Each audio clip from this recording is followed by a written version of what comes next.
আল্লাহ বলে এই দুনিয়ায় আমি রব্বুল আলামিন আমার বান্দাদের মধ্যে কর্ম আমি আল্লাহ নিজে বন্টন করে থাকি। এটা কোরআনের আয়াত। আল্লাহ বলছে আমি বন্টন করি, আমি বন্টন করি, নাইলে কেউর পক্ষে সম্ভব না। আল্লাহ এই প্রখর রৌদ্রের মধ্যে কেউ কাজ করে, প্রচন্ড আগুনের মধ্যে কেউ কাজ করে। সিমেন্ট ফ্যাক্টরিতে গিয়ে দেখেন, রড ফ্যাক্টরিতে গিয়ে দেখেন।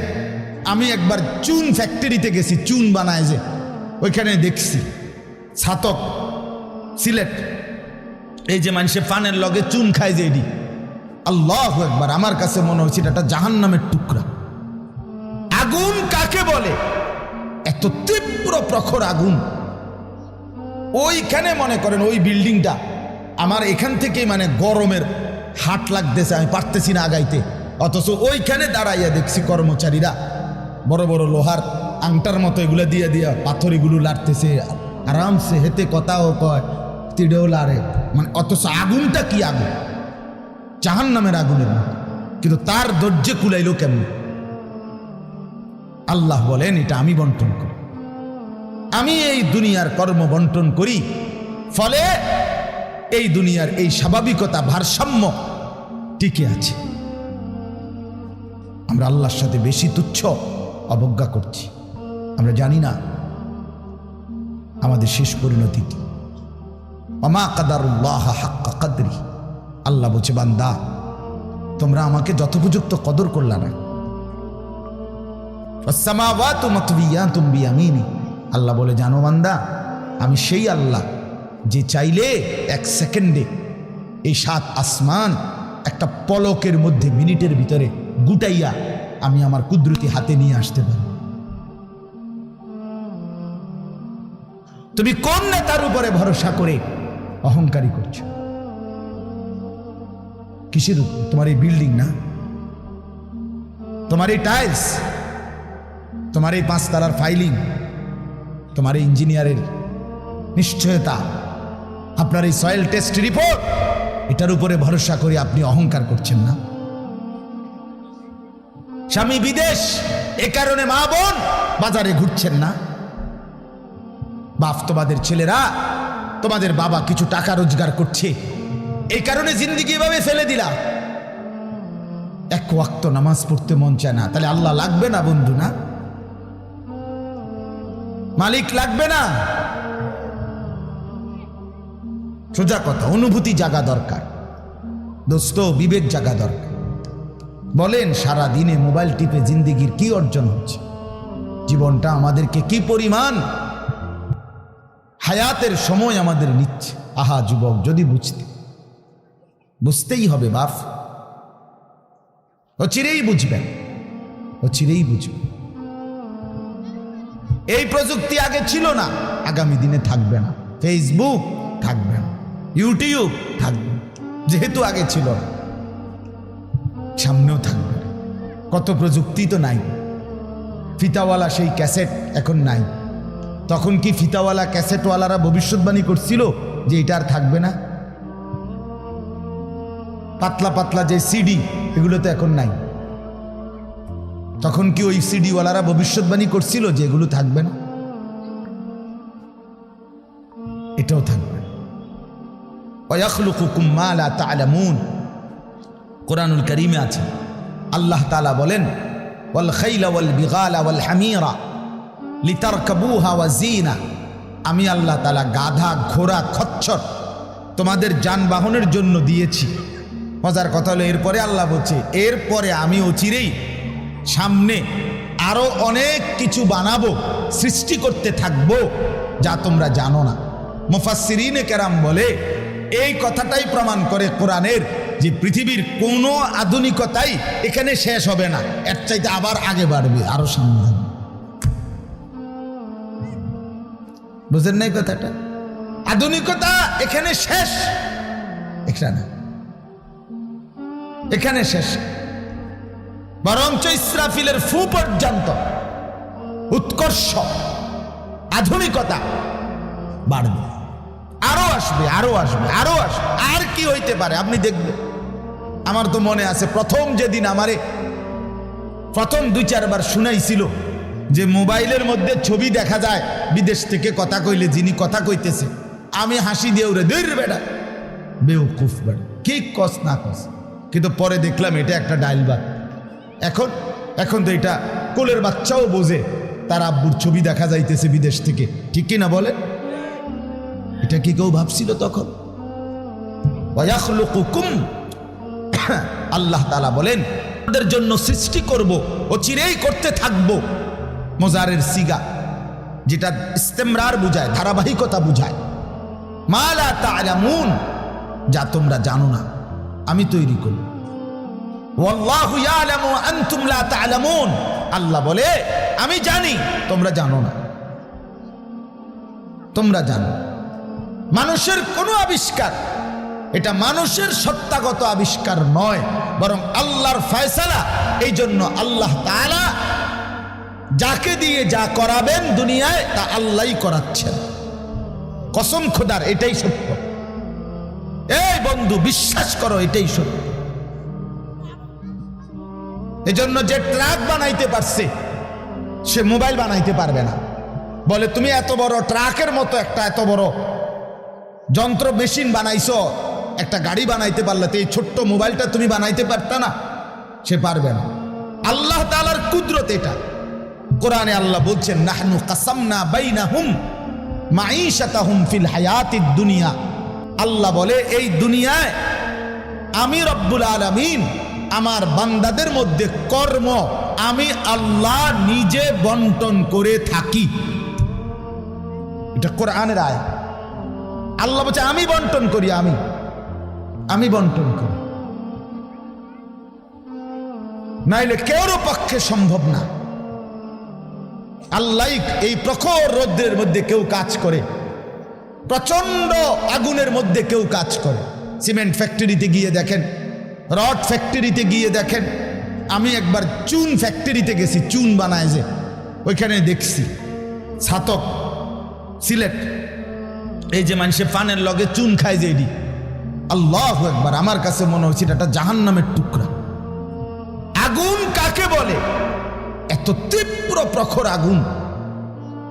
ওইখানে মনে করেন ওই বিল্ডিংটা আমার এখান থেকে মানে গরমের হাট লাগতেছে, আমি পারতেছি না আগাইতে, অথচ ওইখানে দাঁড়াইয়া দেখছি কর্মচারীরা বড় বড় লোহার আংটার মতো এগুলো দিয়ে দিয়া পাথর এগুলো লাড়তেছে আরামসে, হেতে কথাও কয়, তিড়েও লাড়ে, মানে অথচ আগুনটা কি আগুন, জাহান্নামের আগুনের মতো।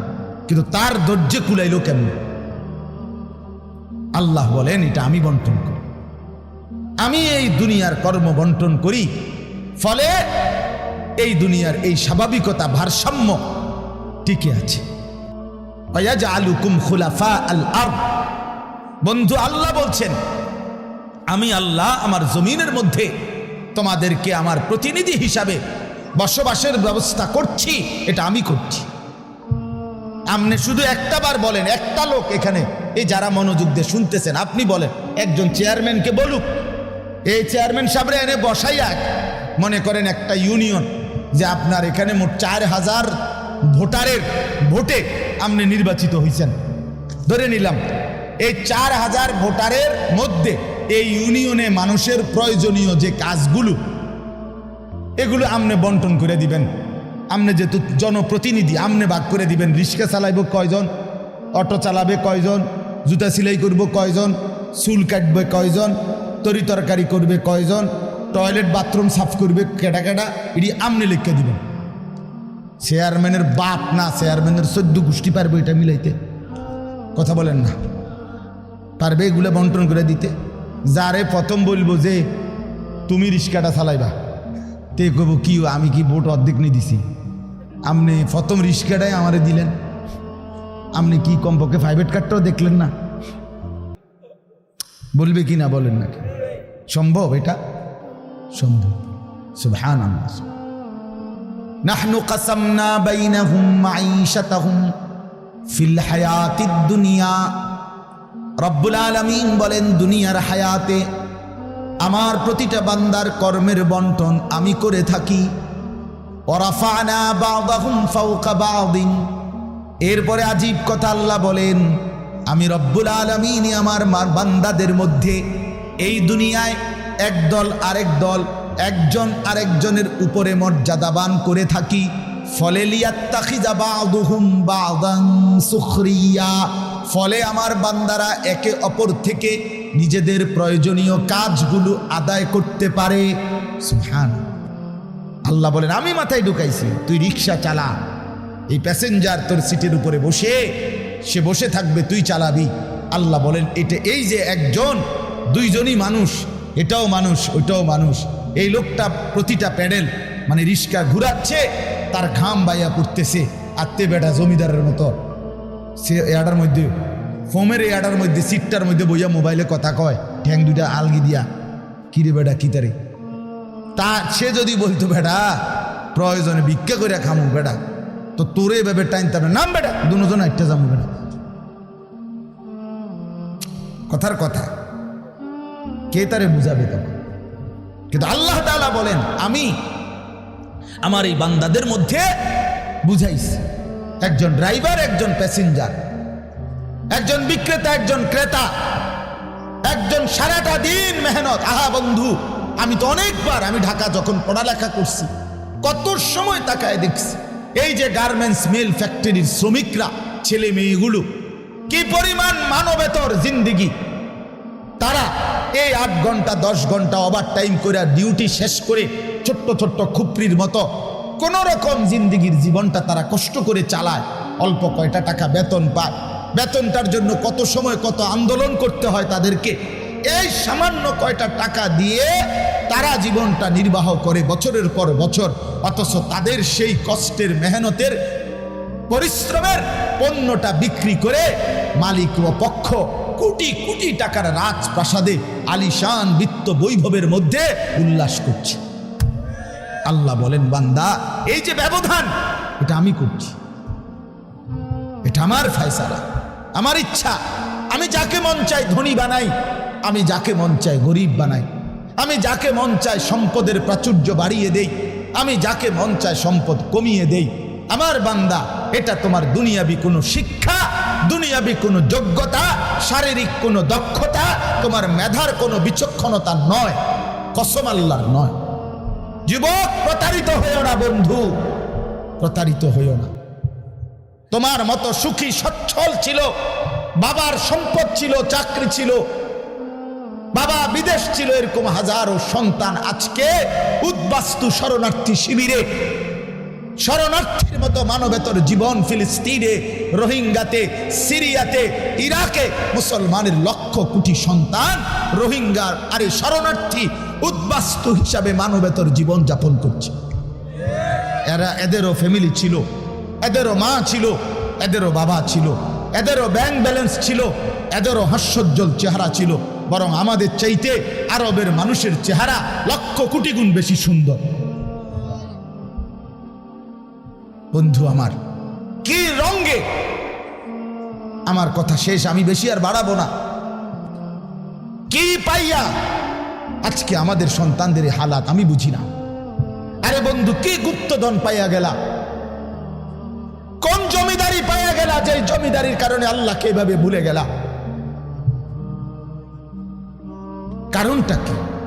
মুসলমানের বাবারা এভাবে ভুলে গেলেন কেন? মুসলমানের মারা এভাবে বেপর্দায় নামে গেলেন কেন? মুসলমানের বোনেরা এইভাবে অসভ্যতায় নেমে গেল কেন? হায়া কোথায়, লজ্জা কোথায়, শরম কোথায়? আল্লাহকে এভাবে ভুলে গেলেন কেন? যে ঘরে বাপ মা জীবিত, অথচ ক্ষুধার 365 দিনে, একটা বছরে, একটা 16 বছরের 18 বছরের ছেলে মেয়ে, আহা, আপন মা বাপ জীবিত থাকতে কোনো দিন একটা বছরে ফজরের নামাজ পড়ল না। এত বড় জানোয়ার মুসলমানের ঘরে ঘুমায় কেন? বলে, এত বড় অসভ্য এক মুসলমান বাবা মা এই সময় এত বড় নাফরমান নিয়ে এই ঘরে জীবন চলছে কেন? কারণটা কি? আল্লাহকে এভাবে ছেড়ে দিলেন কেন? আখেরাত এভাবে ভুলে গেলেন কেন? কি ব্যাপারটা কি? হ্যাঁ, এই পৃথিবীর চারদিকে চতুর্দিকে যদি মুসলমান মজলুম হয়, নির্যাতিত হয়, তা আমরা কি মাটির মধ্যে না, নাকি আমরা চাঁদের দেশে? আমরা মাটিতে থাকি না উপরে থাকি? তো তো এই জন্য যুবক ভাই, নষ্ট হইও না বাপ, নষ্ট হইও না। এই বন্ধুর কথা মনে রাখো, আমরা মূর্খ না। আলহামদুলিল্লাহ, পড়ালেখা আমরাও করছি, জেনারেল লাইনেও পড়ালেখা করছি, মাদ্রাসার লাইনেও পড়ালেখা করছি। শতভাগ আস্থা নিয়েই বলতেছি, বুঝ নিয়েই বলতেছি। আমি কুমিল্লা ভিক্টোরিয়া কলেজ থেকে মাস্টার্স পাস করছি, আলহামদুলিল্লাহ। সরকারি আলিয়া মাদ্রাসা থেকে টাইটেল কামিল পাস করছি, কৌমি মাদ্রাসা থেকে দাওরায়ে হাদিস পাস করছি। কাজে বুঝেই কইতেছি, বুঝেই বলতেছি। ইংরেজিও পুরা পড়ছি, আরবিও পুরা পড়ছি। এই জন্য বিজ্ঞান সায়েন্স বিভাগ থেকে দাখিল পাস করছি, এসএসসি। আমি বন্ধু বুঝাইতে চাচ্ছি এই কথাটা অহংকারের জন্য বা ফুটাঙ্গির জন্য না, এই বাস্তবতাটা বুঝানো। এই দুনিয়ার এই সবটা মিলাইয়া আজকে যে কয়জন অভিভাবক আছেন অথবা যে কয়জন যুবক ভাই আছেন, দোস্ত, আমরা আল্লাহর সাথে বেশি বাড়াবাড়ি করছি। আমরা আল্লাহর সাথে বেশি তুচ্ছ অবজ্ঞা করছি। আমরা জানি না আমাদের শেষ পরিণতি কি। ওমা কাদারুল্লাহ হাক্কা কদরি, আল্লাহ বলছে, বান্দা তোমরা আমাকে যথোপযুক্ত কদর করলা না। ওয়াসসামাওয়াতু মাতবিয়াতুম বিয়ামিনি, আল্লাহ বলে, জানো বান্দা, আমি সেই আল্লাহ যে চাইলে এক সেকেন্ডে এই 7 আসমান একটা পলকের মধ্যে, মিনিটের ভিতরে গুটাইয়া আমি আমার কুদরতি হাতে নিয়ে আসতে পারি। তুমি কোন নেতার উপরে ভরসা করে অহংকারী করছো? কিসের উপর? তোমার এই বিল্ডিং না, তোমার এই টাইলস, তোমার এই 5 তারার ফাইলিং, তোমার এই ইঞ্জিনিয়ারের নিশ্চয়তা, আপনার এই সয়েল টেস্ট রিপোর্ট, এটার উপরে ভরসা করে আপনি অহংকার করছেন না? স্বামী বিদেশ, এ কারণে মা বোন বাজারে ঘুরছেন না? বাস্তবাদের ছেলেরা, তোমাদের বাবা কিছু টাকা রোজগার করছে, এই কারণে জিন্দিগি এভাবে ফেলে দিলা। এক ওয়াক্ত নামাজ পড়তে মন চায় না, তাহলে আল্লাহ লাগবে না বন্ধু? না, মালিক লাগবে না? আল্লাহকে লাগবে না? তাই আজকে যারা এশার নামাজ পড়ো নাই, কেন পড়লা না? এই হাইওয়ান, পড়লা না কেন? এই হারামি, পড়লা না কেন? সারাদিনে এক ওয়াক্ত নামাজ পড়ো নাই যে, তোমার চাইতে নিকৃষ্ট মানুষ, নির্লজ্জ মানুষ আর কে হইতে পারে? মুসলমানের ঘরে জন্ম নিয়ে এক মুসলমান মায়ের পবিত্র দুধ এক টানা 2টা বছর খেয়ে এত নিকৃষ্ট মানুষ হয় কেমন? এত নিকৃষ্ট মুসলমান হয় কেমনে মিয়া? এত অসভ্য মুসলমানের রক্ত এত বেদামি হবে কেন? অনুভূতি এভাবে মরে যাবে কেন? এই জন্য আমি আপনাদের সামনে কোরআনুল কারীমের যে আয়াতটা পড়ছি, সূরা আলে ইমরানের 102 নম্বর আয়াত, আল্লাহ তাআলা বলছেন, ইয়া আইয়ুহাল্লাযীনা আমানুত্তাকুল্লাহা হাক্কা তুকাত, হে ঈমানদারগণ, হে মুসলমানরা, মুমিনরা, তোমরা আমার। আল্লাহ বলছে 89 বার কোরআনুল কারীমের মধ্যে আল্লাহ তাআলা, একবার দুইবার না দোস্ত, হে ঈমানদারগণ, হে আমার মুমিন বান্দা, এই কথা বলে আল্লাহ 89, 8, 9, 89 বার আল্লাহ কোরআনে ডাক দিয়েছেন। বলছে তুমি আমার বান্দা, তুমি মুমিন, তোমারে আমি জান্নাত দেব। বান্দা, তোমারে আমি জান্নাত দিতে চাই, বিশ্বাস করো, তোমার জন্যই জান্নাত, কোনো বেঈমানের জন্য জান্নাত না। ঈমানবিহীন কেউ জান্নাতে যাবে না। পৃথিবীর সমস্ত ভালো কাজ যদি কোনো বেঈমান করে তবুও সে জান্নাতি হবে। গোটা পৃথিবীটাও যদি কেউ মালিক হইয়া দান করে দেয়, এত বড় মহানুভব, কিন্তু সে বেঈমান, ইমান হীরা হারা, কালেমা হারা, সে কশ্চিন কালেও পরকালীন মুক্তি পাবেন। ইমান এইসা সম্পদ, ইমান এতনা দামি জিনিস, এতটা দামি সম্পদ। ইমান বিহীন গোটা পৃথিবীর কিছুরই কোনো মূল্য নেই। তো আল্লাহ বলে সেই ইমান আমি তোমাকে দিয়েছি বান্দা, আমি গ্রহণ করছি। ইয়া আইয়ুহাল্লাযীনা আমানু, হে ঈমানদারগণ। তার মানে তোমার এটা ফরমটা আমি নিছি, তোমার ঈমানদার হিসাবে গ্রহণ করছি, তোমারে মুসলমান বলে নিলাম আমি। এই জন্যই তো ডাক দিলাম, আমার বান্দা ডাক তো তোমাকে দিলাম। হযরত হাসান বসরি রাহমাতুল্লাহি আলাইহি বিশ্ববিখ্যাত তাবেঈ ছিলেন, আলেম ছিলেন, শ্রেষ্ঠ বুজুর্গ ছিলেন হাসান বসরি রাহমাতুল্লাহ। আমরা তাফসিরে পড়ছি, উনি বলতেন যখনই কোরআনের এই আয়াত ইয়া আইয়ুহাল্লাযীনা আমানু এটা শুনবে, তো প্রত্যেকটা মুমিনের উচিত সে কান খাড়া করে সাথে সাথে নড়ে চড়ে বসা, আর হৃদয়ের মধ্যে কথা আনা, আমার মুনিব আমাকে ডাকছেন, এখন হয়তো আমাকে কিছু করতে বলবেন অথবা কিছু নিষেধ ছাড়তে বলবেন, আর আমার উচিত মুনিবের ডাকেই সাড়া দেওয়া। তো আল্লাহ তাআলাও এখানে বলছেন ইয়া আইয়ুহাল্লাযীনা আমানু, হে ঈমানদারগণ, ইত্তাকুল্লাহা হাক্কা তুকাতি, তুমি পূর্ণ হক আদায় করে সামর্থ্যের সবটা দিয়ে, নিজ যোগ্যতার সবটুকু দিয়ে, নিজ সামর্থ্যের সবটা দিয়ে হক আদায় করে তুমি আল্লাহকে ভয় করো, তাকওয়া অর্জন করো। আখিরাত খামখেয়ালি করো না, আল্লাহর হুকুম মানাটাকে খামখেয়ালি করো না, নয়সই মনে করো না, জোরাতালি মনে করো না। হাক্কা তুকাতি, একেবারে হক আদায় করে আল্লাহকে ভয় করো। এই কথাটা যে আল্লাহ কোরআনে বন্ধু কতবার বলছে, বারবার বারবার বারবার।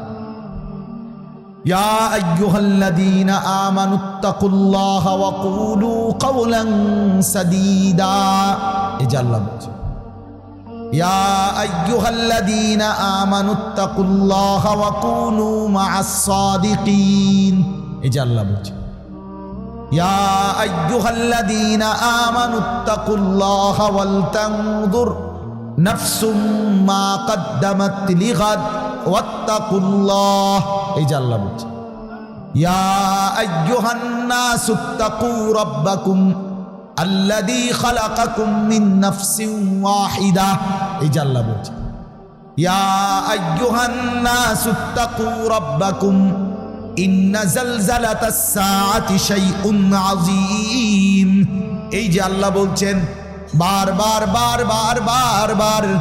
আল্লাহ বলছে হে ঈমানদার মুমিন বান্দা আমার, তুমি অন্যদের মতো না, তুমি হিন্দু না, তুমি বৌদ্ধ না, তুমি ইহুদি না, তুমি খ্রিস্টান না, তুমি নাস্তিক না, তুমি মুরতাদ না, তুমি বেঈমান না, তুমি আমার মুমিন বান্দা, তুমি আমার ঈমানদার বান্দা। তুমি আর 10 জনের মতো না। ভাত আমি সবাইকে খাওয়াবো, সেজদার তৌফিক আমি সবাইকে দেব না। বউ বাচ্চা, স্ত্রী সন্তান, সংসার, বাড়ি গাড়ি, ক্ষমতা, এটা তো আমি আল্লাহ বেঈমানকেও দিচ্ছি, বেশি দিচ্ছি। কিন্তু আল্লাহ বলেন মুমিন তোমাকে আমি জান্নাত দেব, জান্নাত, জান্নাত দেব,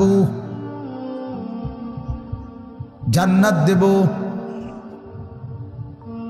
ঈমানদার জান্নাত এক পলক দেখবে।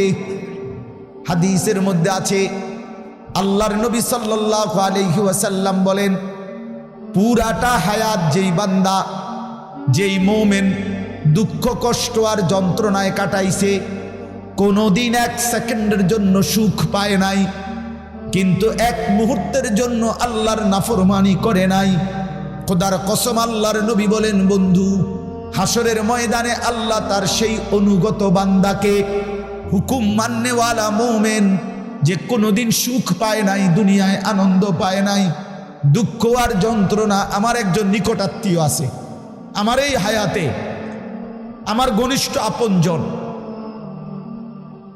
আমার এই হায়াতে, আমার এই 20-25 বছরের ভিতরে আমি কোনোদিন তার সুখের কথা খুব কমই শুনছি।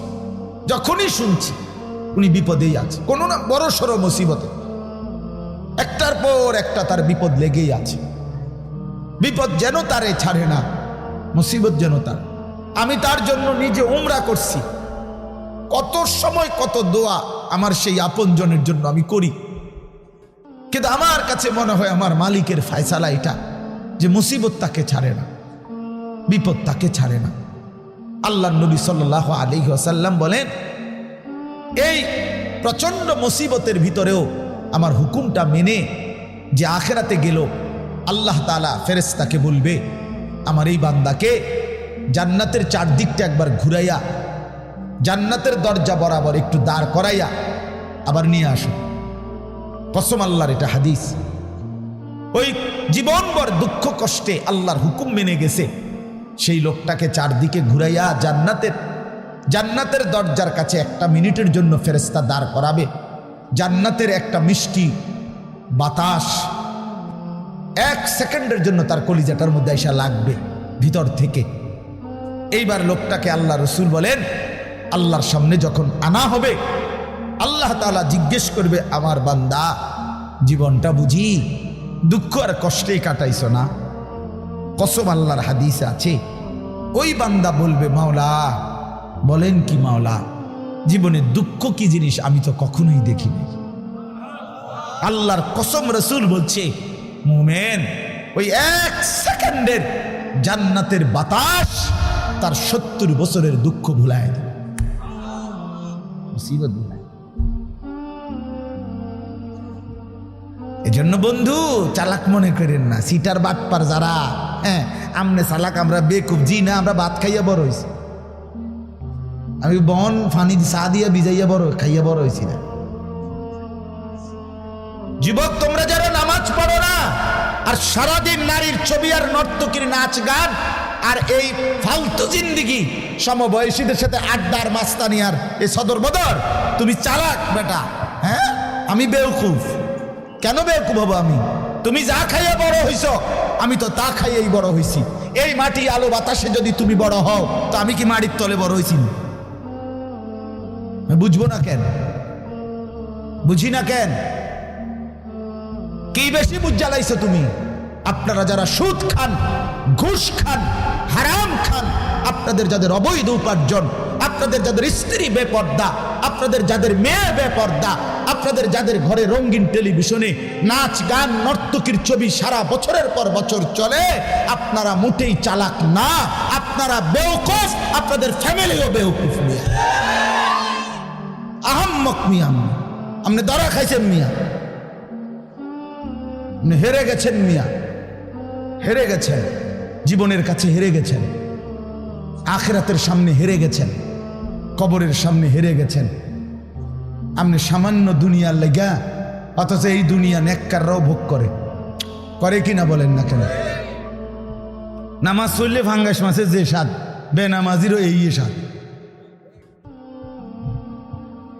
বেনামাজি যেটারে টাইলস কয়, নামাজি এটারে টাইলস কয়, এতে কোনো মাটি কয় না। তাহলে আপনি আহামরি কি দুনিয়া ভোগ করলেন বলেন?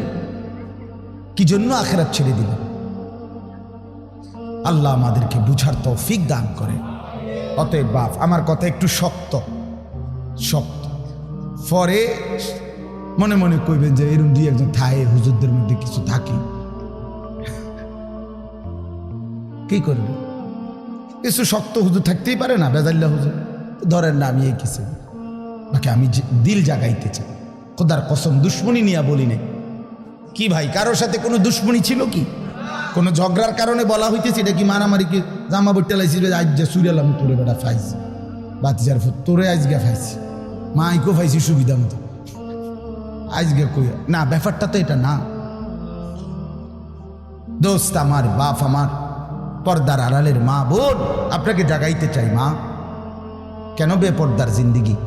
যে নারী তারা ইজ্জতের কদর বোঝে না, যে নারী তার পর্দার কদর বোঝে না, যে নারী তার সতীত্বের সম্ভ্রমের কদর বোঝে না, খোদার কসম সে নারী না, সে কোনো মহিলা না, সে ভিন্ন কোনো পদার্থ হইতে পারে। রাসূলুল্লাহ সাল্লাল্লাহু আলাইহি ওয়াসাল্লাম আমরা এটাই পড়ছি। নবী বলছেন নারী বলে তাকে আড়ালে থাকে যে, নিজেকে পর্দায় রাখে যে, নিজেকে আড়ালে রাখে যে, তাকেই বলে নারী।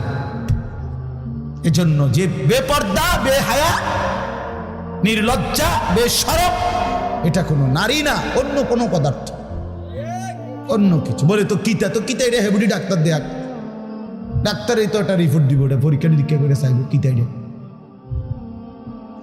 আমি কিনলে কইতাম। রাসূল বলছে নারী বলে তাকে পর্দায় থাকে যে। আল্লাহ আমাদেরকে বুঝার তৌফিক দান করে।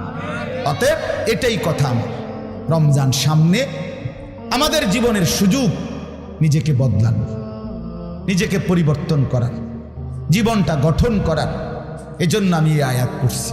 আল্লাহ বলছে বান্দা সাধ্যের সবটুকু দিয়ে সর্বোচ্চ হক আদায় করে আমাকেই ভয় করো। আর আল্লাহকে ভয় করার অর্থ দুইটা, সমস্ত গুনাহ ছেড়ে দেওয়া, আল্লাহর সমস্ত হুকুম পালন করা। আল্লাহ আমাদেরকে তৌফিক দান করে। ওয়ালা তামুতুন্না ইল্লা ওয়া আনতুম মুসলিমুন। এবং আল্লাহ তাআলা সাথে সাথে বললেন বান্দা দুনিয়া, কথাটা খেয়াল করেন, এই শেষ কথাটা আল্লাহ বলছে বান্দা, আমি আবারও বলছি বান্দা দেখো দুনিয়া কিন্তু পার হইবা, দুনিয়া অনুগত অবাধ্য, ইমানদার নাফরমান, আদেশ পালনকারী অমান্যকারী, দুনিয়া কিন্তু প্রত্যেককেই আমি ভোগ করতে দেই সুখ, স্বাচ্ছন্দ্য, আনন্দ, ফুর্তি, স্বস্তি, উল্লাস। হ্যাঁ, এই দুনিয়া উপভোগ, এটা কিন্তু আমি নাফরমানকেও দেই বান্দা, এটা আমার নিজাম, আমি দেব। কিন্তু বান্দা ওই কবর থেকে নিয়ে আখেরাত, পরকালে সেখানে যদি সুখ মিলতে হয়, স্বস্তি মিলতে হয়, স্বাচ্ছন্দ্য মিলতে হয়, তৃপ্তি মিলতে হয়, উল্লাস পেতে হয়, আল্লাহ বলছে বান্দা বিশ্বাস করো, আমি তোমার অনুরোধ করছি বান্দা, পূর্ণ মুসলমান না হয়ে, আমার অনুগত না হয়ে, আমার গোলামি না করে কবরে আইসো না, মৃত্যুবরণ কইরো না। এই সুখ ওইখানে মিলবে না, এই সুখ ওইখানে কি হবে না। এখানে আমি অনুগত অবাধ্য উভয়কেই দুনিয়া ভোগ করতে দেই, কিন্তু কবরে দেব না, আখিরাতে দেব না, হাসরের মাঠে দেব না। সেখানে শুধুই উইদ্দাত লিল মুত্তাকিন, জান্নাত বানানোই হয়েছে মুত্তাকিদের জন্য, আখিরাতের সুখ বানানোই হয়েছে আদাত্তু লিইবাদিয়াস সালিহিন, আল্লাহ বলছে আমার নেক বান্দাদের জন্য। অতএব আমার বক্তব্য এটাই, রমজানকে কদর করেন, রমজানটাকে সামনে নিয়ে প্রত্যেকটা নারী পুরুষ, ছেলেরা, নওজোয়ানরা, বাবারা গুনাহমুক্ত একটা জীবন গড়ার সিদ্ধান্ত নেন। চুরি, ডাকাতি, জিনা, বেবিচার, সুদ, ঘুষ, মদ, জুয়া, বেহায়া, বেপর্দার জিন্দিগি থামায় দেন। যুবক থেমে যাও, বাপ থামো ভাইয়া, অনুরোধ করছি, এক ভাই বললাম থেমে যাও, অসভ্যতার এই জিন্দিগি ছাড়ো, বেনামাজির এই জিন্দিগি ছাড়ো, সারাদিন নারী নিয়ে আর মোবাইল নিয়ে পড়ে থাকা এই জিন্দিগি ছাড়ো। মা বোনরা, আপনারা যারা খোদার 11টা মাস বাজারে বাজারে ঘুরছেন, মার্কেটে গেছেন, কতবার গেছেন, ও মা বোন, আল্লাহর দোহাই, এক ভাই বললাম কমপক্ষে রমজানটাকে কদর করেন, একটা মাসকে সম্মান করেন আল্লাহর দিকে চাইয়া। রমজানটাকে বাজারে মার্কেটে এই জুতা, শাড়ি, গহনা, এই ফালতু জিনিসের জন্য খোদার এত বড় রমজানকে কোরবান করে দিয়েন, নষ্ট করে দিয়েন, বরবাদ করে দিয়েন না মা বোন। এটা অনেক বড় সীমালঙ্ঘন, অনেক বড় সীমালঙ্ঘন। আল্লাহ তাআলা বলছেন বান্দা আমি এত বেশি সুযোগ দিছিলাম রমজানে, রহমত, মাগফিরাত, নাজাতে, কোনো মূল্যায়ন করলা না। এই জন্য রমজানের লাস্টে জিব্রাইল পাঠাইয়া নবীজিকে আল্লাহ জানায় দিছে, জিব্রাইল গাও বলে আসো আমার বন্ধুকে, যে বন্ধু আপনার যেই উম্মত এত বড় রমজান পেয়েও কদর করে নাই, গুনাহ মাফ করায় নাই, তার উপরে আমি আল্লাহর লানত। জিব্রাইল আয়েশা বলছে নবী আমি জিব্রাইলেরও লানত, নবীজি বলছে আমিন, জিব্রাইল আমি মুহাম্মদেরও লানত। তোর উরফে আল্লাহরও গজব, তোর উরফে ফেরেশতাদেরও লানত, তোর উপরে রাসূলুল্লাহরও লানত, অভিশাপ, অভিশাপ। এজন্য ইয়া বাগিয়াল খাইরে আকবিল, ইয়া বাগিয়াশ শাররে আকসির, এই শেষ কথা।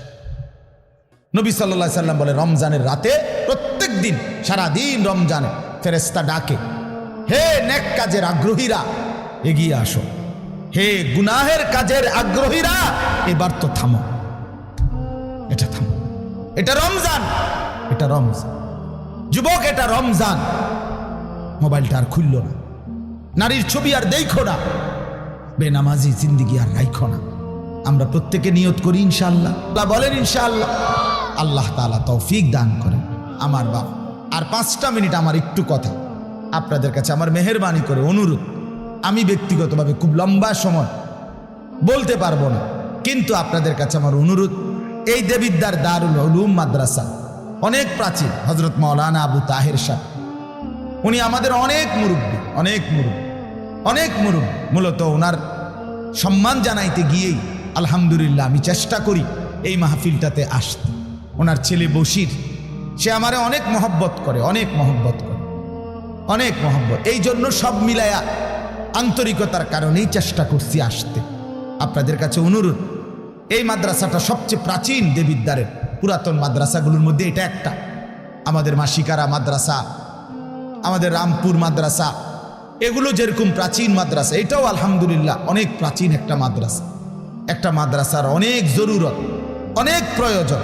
মাদ্রাসার নতুন ভবন, মাদ্রাসার সার্বিক ব্যবস্থাপনা, একটা মাহফিলের ইন্তেজাম, মাদ্রাসার সমস্ত খরচ সব মিলায়া অনেকগুলো টাকাই সবসময় সারা বছর প্রয়োজন হয়। আপনাদের কিছুটা ভালোবাসা, সহযোগিতা, আন্তরিকতা, একটু দান, একটু সহযোগিতায় আপনি খুব ক্ষতিগ্রস্ত হবেন না, কিন্তু মাদ্রাসা লাভবান হবে, আপনার আখিরাতও লাভবান হবে। এই জন্য 5টা মিনিট আমি অনুরোধ করছি, প্রত্যেকে ইনশাআল্লাহ দয়া করে, মেহেরবানি করে, যার যার সামর্থ্য মতো ফিরাইয়া দিয়েন না। এক ভাইয়ের আবেদন ফিরাই, মাদ্রাসার জন্যই চাইছে, আখিরাতের আশাই চাইছে, আপনার ভালোর জন্যই চেয়েছে। যে টাকাটা দিবেন, খোদার কসম, রাসূল বলছে উম্মত এটাই তোমার থেকে যাবে, এটাই থাকবে শুধু। অতএব দানটাই থাকবে, আমারটাও আপনারটাও। আমরা প্রত্যেকে ইনশাআল্লাহ একটু বলি যে নগদ দিলে নগদ দেন, আর যদি পরে দিবেন তো বলেন, এক্ষুনি লিখে রাখেন। আপনারা দিলেও 5 মিনিট, না দিলেও 5 মিনিট, এই 5-6 মিনিটের ভিতরে আমি আর বাড়াবো না, বলেন ইনশাআল্লাহ। আলহাজ মোশাররফ হোসেন ভূঁইয়া সাহেব 5,000 টাকা, আল্লাহ কবুল করেন, মাশাআল্লাহ। ওই যে চাচা, কি নাম? শহীদুল্লাহ মাস্টার সাহেব 2,000 টাকা। শহীদুর রহমান মাস্টার সাহেব, মাশাআল্লাহ, চাচা দান দিবেন 2,000 টাকা, আল্লাহ কবুল। আরো বলেন ভাই কিছু, ভাই কি নাম চাচা? সেলিম ভাই 1,000 টাকা, আল্লাহ কবুল করেন, মাশাআল্লাহ। বলেন একটু হিম্মত করেন, দেরি করায়েন না। এক মুমিনের সিফাত, বৈশিষ্ট্য, সে নামাজ পড়ে প্রতিদিন, দান করে প্রতিদিন, এটা মুমিনের বৈশিষ্ট্য। বলেন ইনশাআল্লাহ। আরো কিছু ভাই বলেন বাবা, কি নাম চাচা? হাজি মোহাম্মদ রমিজ উদ্দিন, চাচা যান 2,000 টাকা দিবেন, আল্লাহ কবুল করেন। কি নাম? গিয়াসউদ্দিন ভাই, ওই যে দেখেন 1,000 টাকা দিবেন, আল্লাহ কবুল করেন। জনাব শহীদুল্লাহ সাহেব কত? 1,000 টাকা, আল্লাহ কবুল করেন। এদিকে একজন 1,000 টাকা দিচ্ছেন, আল্লাহ কবুল করেন, মাশাআল্লাহ, আলহামদুলিল্লাহ। আরো একজন 500 টাকা দিচ্ছেন, কামাল সাহেব 1,000 টাকা, আল্লাহ কবুল করেন, মাশাআল্লাহ। যারা টাকা আনতে যাইতেছেন, টাকা নিয়ে তাড়াতাড়ি আসেন, মাশাআল্লাহ। মনির ভাই লেখেন, মনির ভাই 5,000 টাকা, আল্লাহ কবুল করেন, মাশাআল্লাহ।